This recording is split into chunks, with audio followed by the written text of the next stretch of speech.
Hi, we should introduce ourselves first of all. Andrea, you can introduce yourself first. Okay. I'm Andrea Orejarena. I'm Caleb Stein. Hello. These two are artists, very good artists, and they work together and also separately. So I kind of invited them along. And I was invited originally, and my name's David Campany. I'm the creative director of the International Centre of Photography. And at the end of this month, Joel receives the Infinity Award, a Lifetime Achievement Award, on April 28th. I've known Joel on and off for a while. I've written about his work in the past, included it in a couple of books. None of us have seen the film before, so we all watched it together. It's an extraordinary work. I don't think I've ever seen anything like that before. Have you? No. Never. No, I haven't, yeah.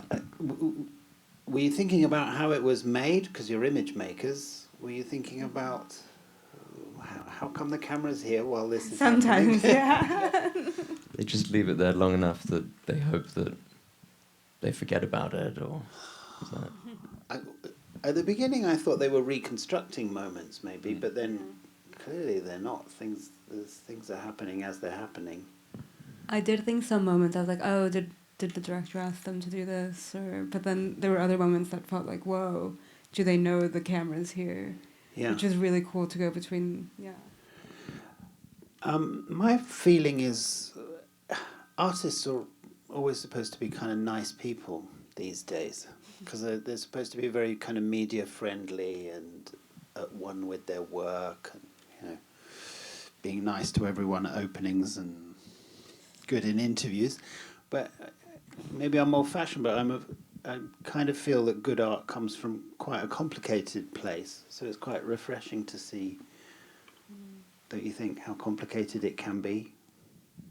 Yeah, absolutely. I mean, it's incredibly vulnerable of them to have allowed people into their life that way. I mean, that's very different than going into a radio station for maybe half an hour longer than you want to. Or Yeah, I thought the same thing. That's an incredibly brave thing to do, to let the cameras in on their day-to-day life. And it was cool that the directors were also an artist duo. Yeah. And I thought that was interesting because they probably had a sensitivity to picking up on things that maybe they felt in their life. I was also looking for that. I mean, good films, either fiction or documentary, are pretty good ones are pretty rare about artists. I find there's always something a little flat or disappointing or contrived. But the contrivance kind of worked here in a way, because they're both quite theatrical characters, no? The scene when they're lying in bed and their face becomes one face, and then they're talking, they're going to be split in death, but how are they going to stick together in death? I mean, they're fully leaning into it. But I think that, I mean, I've seen that done really well. What's that movie, Act of Killing? Or Oh, yeah. very different movie about killing, but... Oh, The Act of Killing. Yeah. Yeah, I saw Joshua Oppenheimer's name in the thanks. Oh, really? Yeah, the guy who made that documentary. Yeah.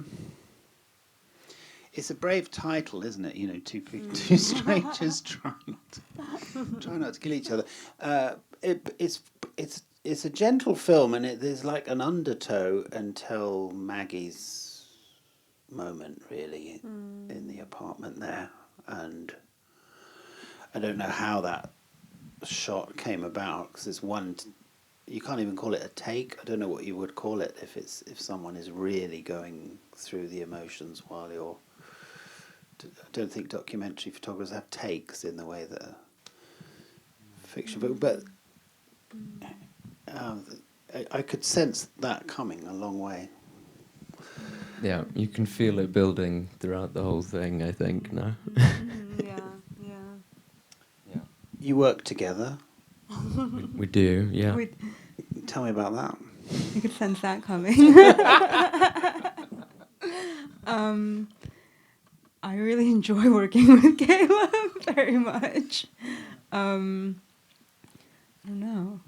Bit earlier in the game. Yeah, we're early in the game, yeah.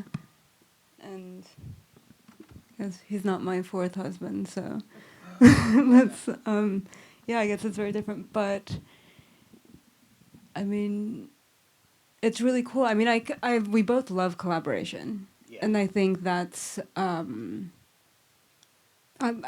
the core of it is that we really enjoy each other's company. We love other people's company. Like we love engagement with, in a creative way with many people.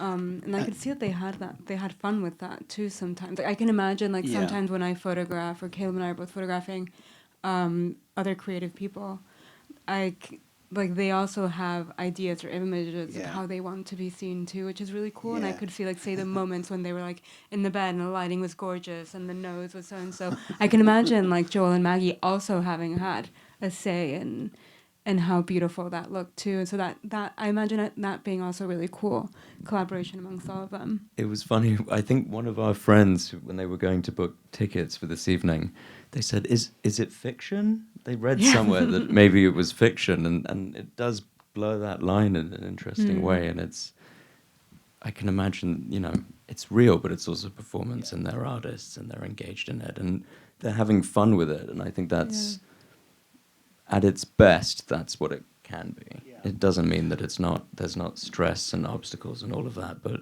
you can see even with the high, very real stress that they're both dealing with, they're still having moments where they're sort of dancing, and there's the play that...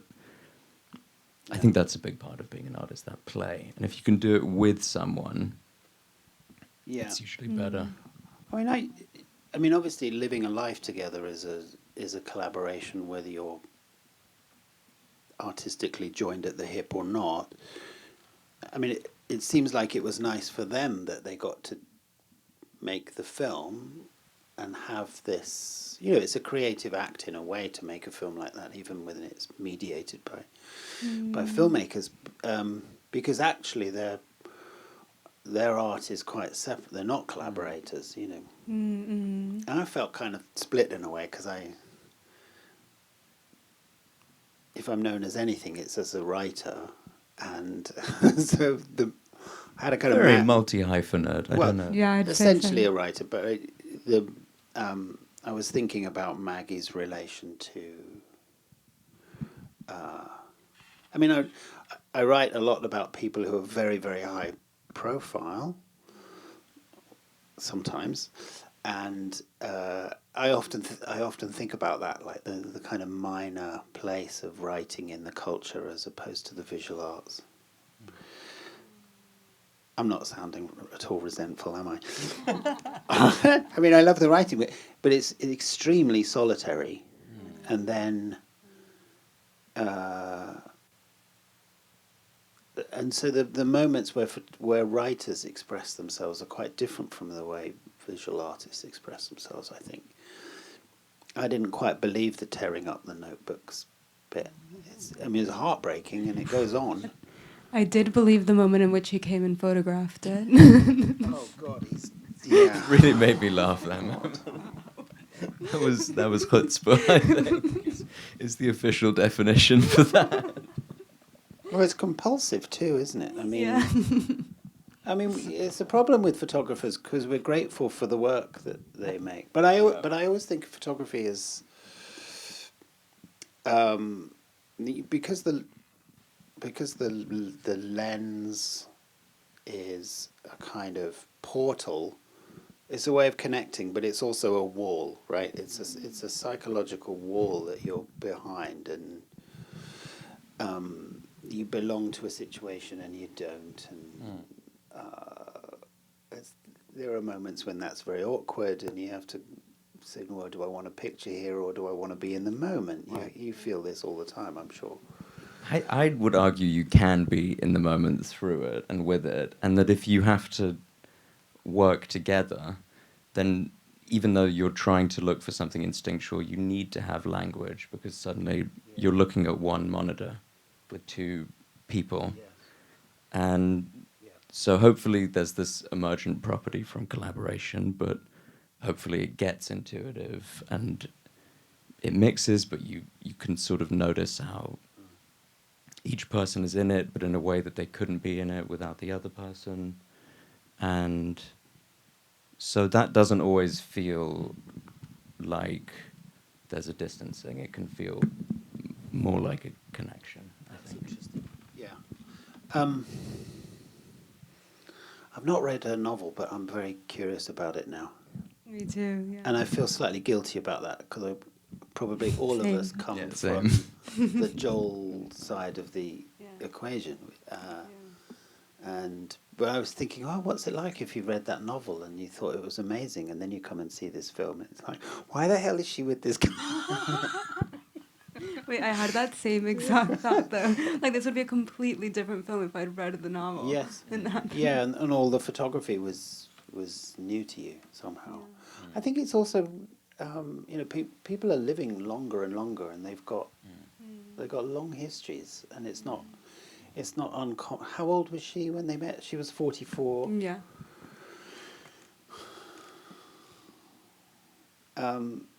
What do you do with a long past? And do you just, is it left behind? Is it, she wants him to leave it behind and he can't, and although she seems more of a, I mean, photographers are kind of gatherers of everything, and they won't let go of anything from the past. But Maggie seems a bit more willing to burn some bridges and pages. But she did have them accumulated Yes. and archived in her space Yeah. up until that moment. Yeah. And then she So was drawing at the she was beach. she was accumulating in her way too, which was interesting. Yeah. She was saying that about him, but there she was with her. John they John shared that. Baldessari. They shared that. Didn't yeah. John Baldessari burn like the first 10 years of his work and put it in? And that was his piece. Put Yeah. the ashes in one book or something. Yeah, but it's different when you make something of your destruction, isn't it? Like, would she? Performance piece. It's would being she documented. yeah. Would she be doing it without the cameras rolling? I don't know. Didn't you write like an obituary for that? What's that? Brumberg For and Brumberg Channerin? Channerin? When they stopped working as a duo, they asked you to write an obituary. And I think your email, I don't want to say, wait, you should say it. Yes, it was an 'Cause I email loved it. I exchange where you remembered did an it. obituary. It's very memorable. Yeah, that is. There are two artists that work together called Adam Broomberg and Oliver Channerin, and I was friends with them both, and they ended their partnership. They dissolved their working partnership, which is really painful because what do you do after you're a it's like Lennon and McCartney after the Beatles or something. Very, very difficult. And Adam Broomberg wrote to me and said, would you know all of our work? Would you write something? There's going to be a sort of a posthumous show, the end of their partnership. Would you write something? And I said, I don't think I can do that. Why have you separated anyway? And Adam said, well, Oliver's just been a C word. And we're never going to resolve it. And blah, blah, blah, blah, blah. And I deliberately dragged out the email exchange between us so he would kind of pour himself out. And then I said, which is the kind of thing they would do as artists, I said, okay, can this email exchange be the text that you want? And that's what I read. Yeah. And I just thought it was the only way to do it, to be cruel and then recover it somehow. There is a cruelty to both of them in an odd way, which is not, it's not separate from tenderness. I think they're very bound up together, a tenderness and a certain... Yeah, the eating the peach when she's in the hospital. And then the sort of cutting living room. I mean, they both have their moments, but it's so quickly turned into something like loving. They switch gears on it so quickly. There's like an intensity behind the emotion or behind the action of a lot of comfort and vulnerability that then the cruelty or like the deep love can come from in the actions that they're doing, like the eating of the plums. You have to also be extremely comfortable with the person to do something like that. Yeah. I thought the film was actually going to end when she said, well, you've never managed to successfully apologise, you fucking arsehole. the end of her sort of monologue, I thought, well, that would be a good place to. I felt very bad when he said, "Oh, just an endless apology," and then I started laughing. But thank God they started laughing too. 30 seconds after that, but I was like, Oh God, "Am I was- laughing right now?" Oh God, I was But just the way clutching his, then, I was- the delivery, Yeah. they're also that was so vulnerable for them to let. Who was she looking at though? Because he was to her right. Yeah, I Right, don't know and she quite was how looking that to the was left. done, and then he he comes was in. there, she was there, and he was there, but they filmed it through. Is it a mirror? A mirror. Okay. I was trying to figure out if that was a mirror. Okay, good. Okay. In his, so do you think that was a very So the deliberate filmmakers are setup? two of my best friends. Okay, And cool. I had the Q&A with them and a personal Q&A before. Yeah. So Maggie, the whole day apparently, knew they were going to get to her head, and Maggie walked into the room and they were like, run. So Joel came in that way, and they came in and put the camera totally candid. And they knew it was. They just sensed the. So they'd already spent like 2 years with them at that stage. Mhm. Right. So they were Wow. they knew them well enough that they knew the emotions, they knew the tension in the room. The second Yeah. Maggie walked into the room, they were like, "We got to get it." Had there been other moments that they hadn't gotten that way? That like there had been fights that they hadn't run fast enough to get, that they kind of knew it was coming this time? I know if there are other blowouts. I know the one that they said they wished they had more of was not wish they had more of, but Maggie's accident. Because you say that the camera's gone, like they really just like there was a lot that was going on then, but they were just like it has safety first and foremost. Of course. Yeah, yeah. Can I ask you a question? Do you know why there's no? They've lived in London for 2 or 3 years, maybe now.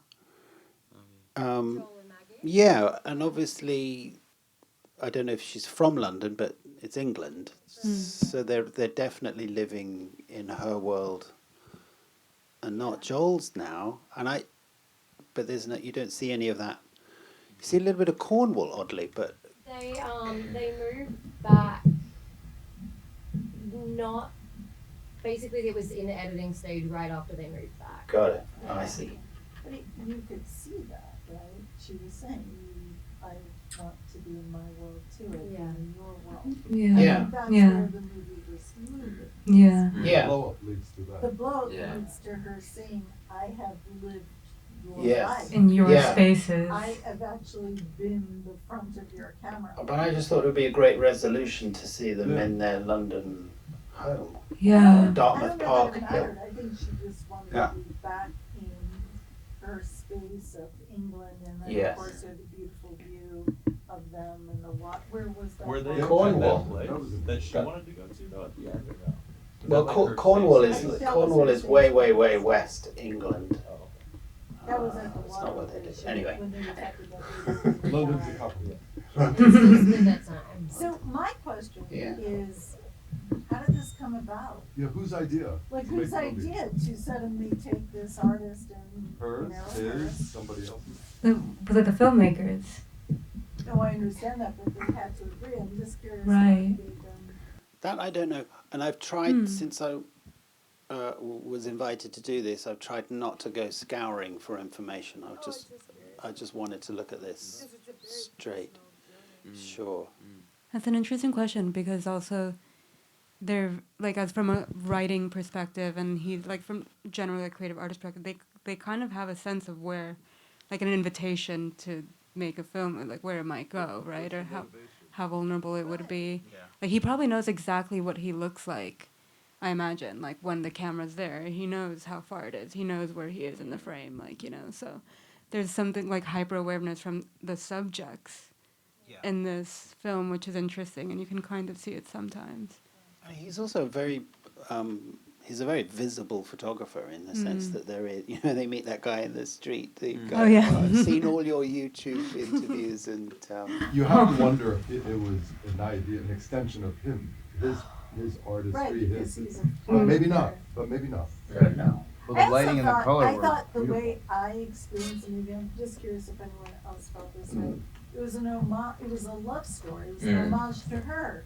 It was saying, I am this, but this is my love story to I want you. to shine a And light over here. I want to shine a light to your sacrifices, your artistry, and your giving to me. That's how I felt the movie. So originally it was meant to be about Joel. Jacob ran into him on the street in New York when he was traveling from London, and he'd worshipped Joel forever. Oh. And then wanted to talk to him about like photography, and then sort of brought up that he was a filmmaker.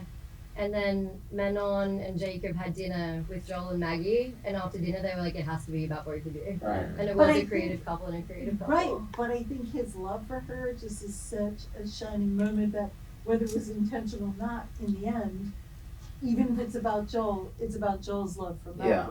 And that's a very beautiful story about saying that, because he's Yeah, so visible and for he sure. gave her a light in Yeah. this movie. She seems a much more vulnerable soul than. He's not insensitive. He's incredibly sensitive. Not at all. But he's. But in the end, I did he see a seems lot of emotionally her. strong. But Yeah. I think it's a beautiful story because she got to be in front of the camera. And Yeah. Yeah, I think, I guess throughout the film, he had his Tate show coming up, and Yeah. he was at the studio, he was working with the negatives that were being scanned, so he was like preoccupied, even like when he was, like you said, it's compulsive almost, like when Yeah. she was ripping the notebooks, like he was photographing, like he was still doing that, and she was living their life, kind of in like a more, like, so the vulnerability came a lot from her. I agree, not that he's very sensitive, not that he was insensitive, but I got more of their inner life from her. Yeah. Yes. I mean, I was at the Tate Modern opening. Yeah. That was the first time I met Maggie, and I think they had moved to London by then. But it's a curious thing where you're. I don't know what artists of any kind feel towards the end of their life. The more I read about different artists and talk to them, some of them are sort of desperate to hold it all together and get it in order, and others don't care. It could just blow away in the wind, and it was the thing that kept them occupied, and they're not interested in posterity or. I mean, Joel's archive is in very, very good shape. I was there with Annalie, who you saw with the reddish curly hair. I was there a couple of weeks ago choosing pictures for a little display of Joel's work on the lobby floor at ICP. I've seen photographers' archives in various states, from just a garage that they've not been in for years to this immaculately Really? organised. I'm not surprised. His is incredibly well.